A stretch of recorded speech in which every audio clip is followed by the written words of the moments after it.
My fellow photographers, you did a great thing. Pretty much single-handedly saved a dying film industry when it came to still 35mm film stock. What did they do to thank you? Raise the price.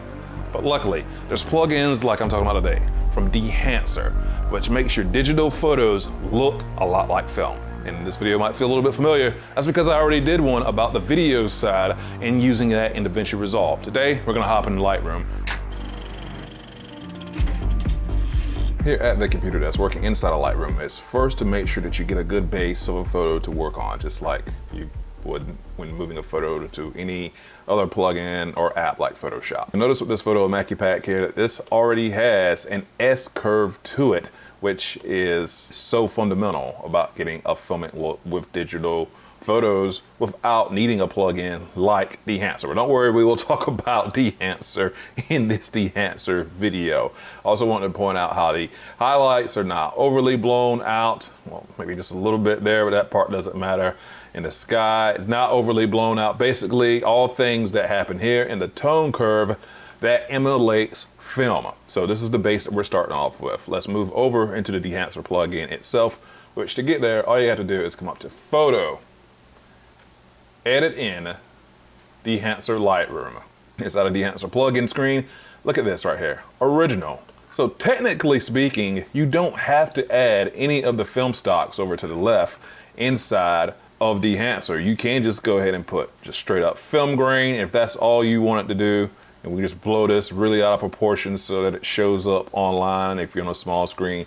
Emulation, you can just go ahead and just throw that on there without doing anything else. So that S-curve that I created definitely transfers well into Dehancer. So if you're thinking, what in the world do you want a film emulation plugin for? Because we have to emulate film, we're emulating actual film stock inside of Dehancer. This is where you need an app like this to pull this off. I go in here and reset or just cut off the stuff that I put in here. Fuji, I never knew how to pronounce it. Interna 500. We can throw that on there. The Fuji Interna Vivid 500. Kodak, and I really should have practiced some of these names before throwing them on here. But now you're seeing how some of these film stocks, without any more effects added to them over here on the right side, can really shape a photo up. Kodak Aerocolor 4. I'm on a 27-inch monitor, and it's not really Dehancer's fault. I have terrible eyesight. Film developer. Let's see what that does. A little bit like that. We can get a little bit more richness or contrast boost. Literally what that is doing, but I'm gonna actually cut that off. Subtlety, I think, is key with this app, but you can definitely, it's you do what you want. Film compression, I think, is a fantastic feature in the video version of Dehancer to clamp down on some of the highlights. Now, since I did that when I got the base for our photo here, it doesn't really do too much in this particular instance, but if you're in a pinch and moving quickly, that can help you really tame in some of the highlight or blown out white areas inside of a photo. And I just think that is a brilliant part of Dehancer in either stills or the video version. So I will throw in some film grain here in this example, and I also will throw in a bit of halation and give a little bit of a glow. I probably wouldn't go this strong in a real world delivery of a photo, but understand we gotta pump it up a little bit so that it shows up on the internet.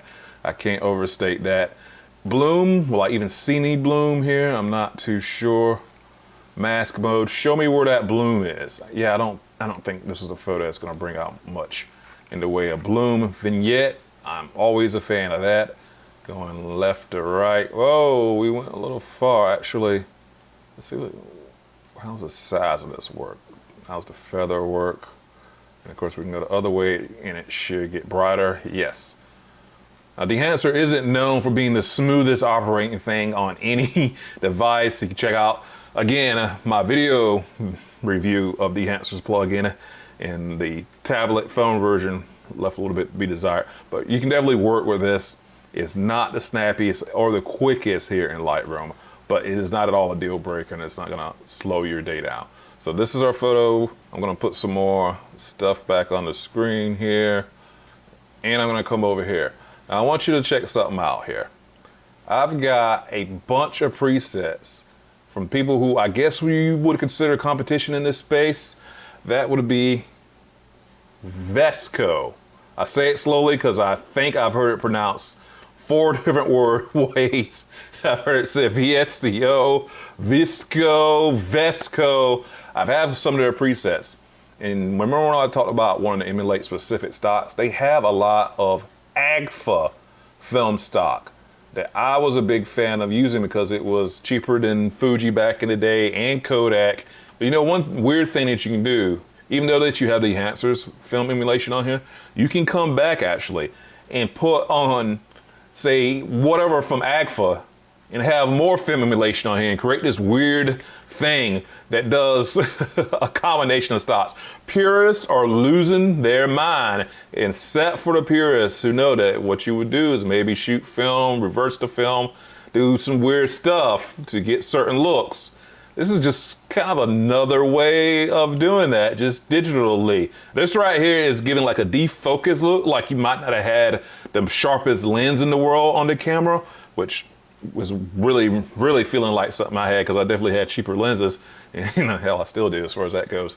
But this really is giving it that kind of a feel and a vibe with 2 emulations on there. Now you could have did all this in Dehancer. I'm just being extra here and putting on another emulation. But heck, what did I say before we even got into all this?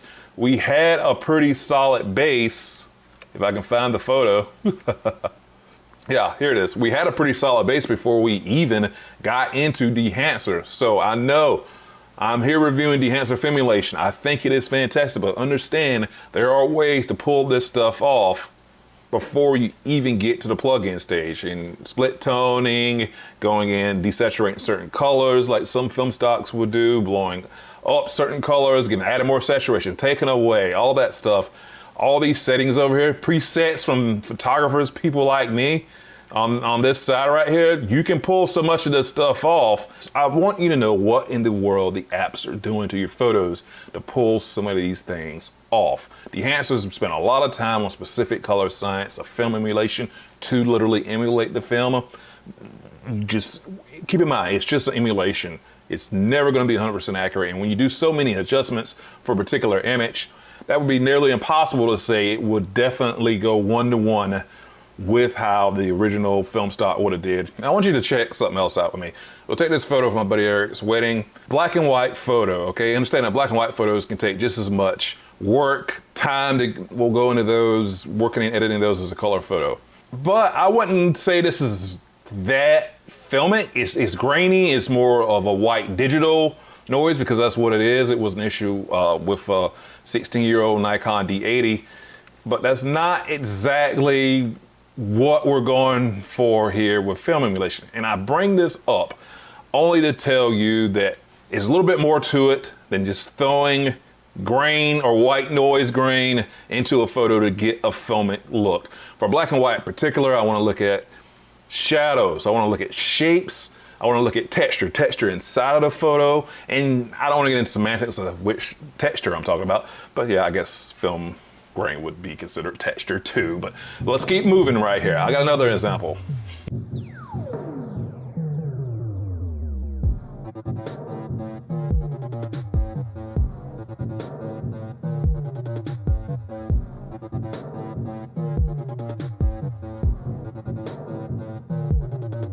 All right, let's look at this photo taken downtown Manhattan.